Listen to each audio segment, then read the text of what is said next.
Sir Rahul Gandhi ने पैदल यात्रा किया, उसका कुछ फर्क वर्क पड़ेगा कि नहीं पड़ेगा सर? यात्रा पिकनिक के लिए करिए तो क्या फर्क पड़ेगा। आप यात्रा पिकनिक करिए तो कौन रोक रहा है भैया। पिकनिक करिए, जहाँ जाना है पिकनिक करिए। वो तो कह रहे हैं नफरतों के बाजार में मोहब्बत का दुकान खोलने निकले हैं सर। अब दुकान का ग्राहक कोई नहीं है, यह दिक्कत है कि दुकान का ग्राहक कोई नहीं है। लेकिन एक दल जो 23 सीट पर लड़ा, 23 ओनली 2 3 आएगा जीरो। अच्छा, आएगा जीरो। और उसमें मैनिफेस्टो पूरा देश का तय कर रहा है। हवाई चप्पल पहनने वाला भी हमारा भाई आज हवाई जहाज से माने यात्रा कर रहा है। तेजस्वी जी क्या कह रहे हैं नहीं कह रहे हैं, उसके बारे में जवाब देना हमको लगता है। तेजस्वी यादव के बातों का नोटिस नहीं लेते हैं आप लोग? उनके जनता जब नोटिस नहीं ले रही तो हम लोग तो जनते हैं, तो हम लोग क्यों नोटिस लेंगे। जनता नोटिस नहीं ले रही है। ये इस बात का दावा कैसे करते कि हमारा सांसद सबसे ईमानदार सांसद है? देखिए इसका बहुत जवाब नहीं है। आप उसको बहुत घेर भार कर करते हैं। विश्वास है 4 जून को जो नतीजे आएंगे पक्ष में आएंगे।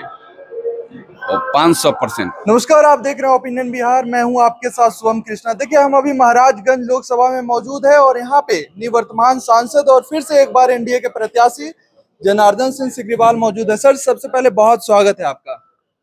मैं आपके माध्यम से, आपके चैनल के माध्यम से हमारे महाराजगंज के देवतुल मतदाता जनता का भी हृदय से मैं स्वागत करता हूं और आपके चैनल के पदाधिकारियों का और आपके सहयोगी का भी मैं स्वागत करता हूं। उसका हृदय से धन्यवाद करता हूं। तो पार्टी ने एक बार फिर से आपके ऊपर विश्वास जताया है, क्या कुछ कहना चाहेंगे? देखिए पार्टी ने जब विश्वास जताया है तो हमारे जनता के आशीर्वाद भी वैसा ही प्राप्त है। जनता के आशीर्वाद के बदौलत ही पार्टी ने हमारे ऊपर विश्वास जताई है। जनता का आशीर्वाद न होता तो पार्टी विश्वास नहीं जताती, क्योंकि पार्टी माइक्रो स्क्रीनिंग कर सारी चीजों को देखते रहती है। और हम तो कार्यकर्ता हैं। पार्टी जहां जिस स्तर पर पहले लगाई है, आज लगाई है, चाहे कल लगाएगी, तो वैसा ही मैं काम करने वाला हूं। पार्टी का कार्यकर्ता होने के नाते पार्टी के निर्देशों को, पार्टी के कार्यों को जन जन तक पहुंचाना, और एक कार्यकर्ता के नाते मैं पहुंचाते रहा हूं, आगे भी पहुंचाते रहूंगा। सर लोग तो कह रहे हैं कि आप लोगों ने मुद्दा ही भटका दिया। पहले हर चुनाव में होता था और हार का मुद्दा होता था, अब की बार 400 पार का मुद्दा आप लोगों ने लिया है। जीत हार का तो मामला आप लोगों ने पीछे छोड़ दिया, ये कैसे संभव होगा? यह संभव इसीलिए है कि अभी 2 चुनाव आपको देंगे, 14 और 19 में कोई कांग्रेस को विपक्ष में ही बैठने के लायक इस देश ने जनादेश नहीं दिया है। इसलिए नहीं दिया कि विपक्ष अपना पूरा जनाधार खो चुकी है।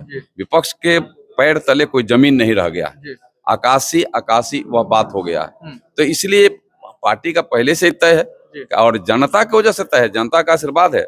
आप देखिएगा कि 400 पार का मतलब और आगे बढ़ेगा। जैसे मध्य प्रदेश का रिजल्ट हुआ था विधानसभा में, उससे हमें लगता है कि अनएक्सपेक्टेड आपको रिजल्ट दिखेगा इस बार, कि आपको लगेगा कितने सीट हर जगह। आप दक्षिण जाइए, भारत जाइए, अभी 5 चरणों के चुनाव में जो संकेत मिल रहे हैं 400 पार का, तो हमारे प्रधानमंत्री का जो मिशन है, संकल्प है, वह तो एकदम पूरा पार होते दिख रहा है। हम एकदम पार हो रहे हैं, लेकिन और अनएक्सपेक्टेड होगा, यह मुझे पूरा का पूरा विश्वास। राहुल गांधी ने पैदल यात्रा किया, उसका कुछ फर्क वर्क पड़ेगा कि नहीं पड़ेगा सर? यात्रा पिकनिक के लिए करिए तो क्या फर्क पड़ेगा। आप यात्रा पिकनिक करिए तो कौन रोक रहा है भैया। पिकनिक करिए, जहाँ जाना है पिकनिक करिए। वो तो कह रहे हैं नफरतों के बाजार में मोहब्बत का दुकान खोलने निकले हैं सर। अब दुकान का ग्राहक कोई नहीं है, यह दिक्कत है कि दुकान का ग्राहक कोई नहीं है। क्योंकि कहाँ नफरत है और कहाँ माने मोहब्बत है, जनता समझ रही है कि कहाँ कौन मोहब्बत देने वाला है, कौन नफरत करने वाले हैं। यह सब लोग नफरत फैला करके अपने लोग दूसरे को कहते हैं नफरत वाले, तो जनता तो उसका सही पहचान कर ही लेती है ना। तेजस्वी यादव बिहार के पूर्व उप मुख्यमंत्री हैं, कहते हैं कि भाजपा जो लड़ाई लड़ रही है बिना मुद्दे की लड़ाई लड़ रही है, धर्म और जाति की लड़ाई लड़ रही है।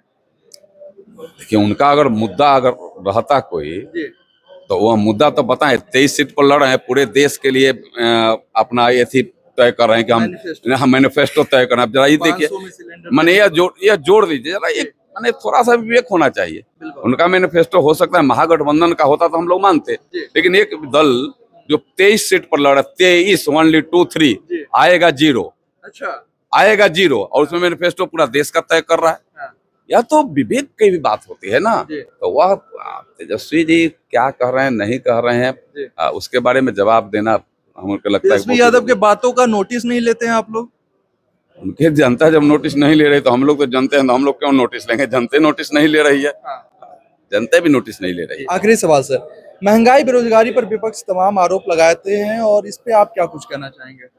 देखिए महंगाई की बात करने वाले ठीक है जो करते रहे, लेकिन मैं आपको बताऊं कि 10 सालों के अंदर जो 14 से 24 के बीच में इस देश के 25 करोड़ गरीब जो बीपीएल थे एपीएल हुए हैं। आप जान लीजिए, आज हवाई चप्पल पहनने वाला भी हमारा भाई, हमारा भारत का परिवार, वो आज हवाई जहाज से माने यात्रा कर रहा है। उनके सुख सुविधा बढ़ी, उनके रहन सहन बदले हैं। कोई ऐसा घर नहीं है जहाँ बिजली नहीं है, कोई ऐसा घर नहीं है जहाँ गैस का कनेक्शन नहीं है, कोई ऐसा घर नहीं है जहाँ उनको अच्छा तरीके से रहने की व्यवस्था नहीं है। ऐसे पूरे के पूरे व्यवस्था बनी है। अब जिस घर में गैस का कनेक्शन हो, बिजली हो, पानी हो, हमें लगता है खाने के लिए फ्री में अन्न प्रति मंथ मिल रहा हो, तो सुविधा तो यही होती है आम आवाम में समान रूप से। और यह सुविधा आज लगभग करोड़ों करोड़ परिवारों में आज है। आज हमारी तो दीदियां लाखपति हो रही है। इसके पहले हमारे लाखपति दीदी, और अब की टारगेट प्रधानमंत्री का 3 करोड़ लाखपति दीदी को बनाने का है। ड्रोन दीदियां भी हमारे, अब ड्रोन से उसको भी फायदा होगा।